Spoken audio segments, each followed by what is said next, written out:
नमस्कार दोस्तों, आप सभी का हमारे यूट्यूब चैनल राजपूत केमिस्ट्री पर स्वागत है। दोस्तों, आज की इस वीडियो में हम आप सभी को क्लास 12 हिंदी के एक महत्वपूर्ण टॉपिक को लेकर आए हैं, जो कि हमारा है वीर रस तथा शांत रस।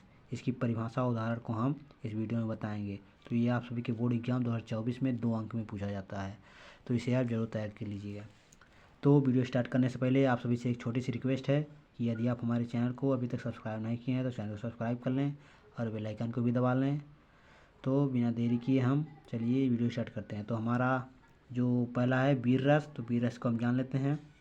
तो जो वीर रस है इसकी जो परिभाषा है, वीर रस का स्थायी भाव उत्साह है। तो वीर रस का स्थायी भाव क्या होता है? उत्साह। इतना लिखने के बाद जब उत्साह नामक विभाव अनुभव तथा संचारी भावों से संयोग करता है तो वहाँ वीर रस की उत्पत्ति होती है।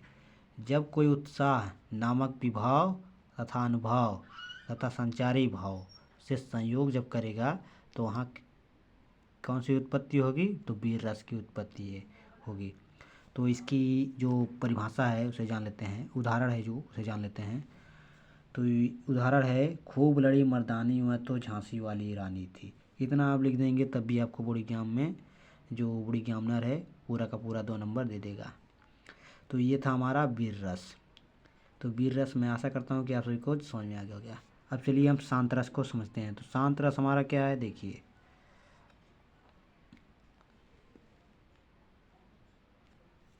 तो शांत रस का परिभाषा जो है वो है, इसकी स्थायी भाव निर्वेद है। तो इसके स्थायी भाव क्या है? निर्वेद।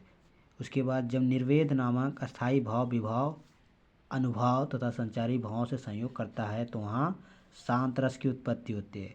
किसकी उत्पत्ति होती है? शांत रस की। तो एक बार हम इसको रिवाइज कर देते हैं। देखिए, जैसे देखिए, इसका स्थायी भाव क्या है? निर्वेद है।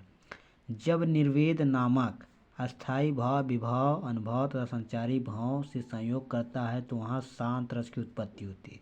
इसमें एक बात हम आपसे भी बता दें कि देखिए, इसमें जो है इसकी अस्थायी भाव आपको यहाँ पर पता होना चाहिए।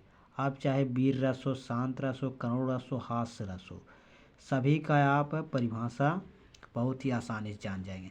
बस इतना ही आपको याद करना है। इसके अस्थायी भाव यानी कि शांत रस का अस्थायी भाव निर्वेद है, वीर रस का उत्साह है, हास्य रस का हास है, करुण रस का शोक है।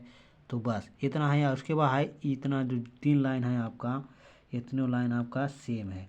बस यहाँ पर आपको शांत रस जिस रस का होगा यहाँ पर उसका नाम लिख देना है। शांत रस का है तो शांत रस का, वीर रस का वीर रस का, और एक उदाहरण आपको तैयार कर लेना है। बस इतना आप तैयार कर लेते हैं तो आपको जो है ये परिभाषा आपको रटने की ज़रूरत नहीं पड़ेगी। बस इसका अस्थायी भाव आपको तैयार होना चाहिए। देखिए, अब इसका शांत रस का उदाहरण जान लेते हैं।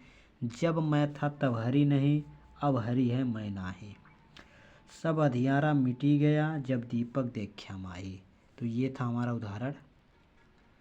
तो जो आप सभी का बोर्ड एग्जाम 2024 है, तो यदि आप हमारे चैनल पर बने रहते हैं तो इसी तरह वीडियो आप देखने के लिए हमारे चैनल को सब्सक्राइब कीजिएगा। तो अगर वीडियो पसंद आए तो लाइक कीजिएगा, कमेंट कीजिएगा और अपने दोस्तों को भी शेयर कीजिएगा। तो चलिए मिलते हैं हम आप सभी से नेक्स्ट वीडियो में नेक्स्ट टॉपिक के साथ। धन्यवाद।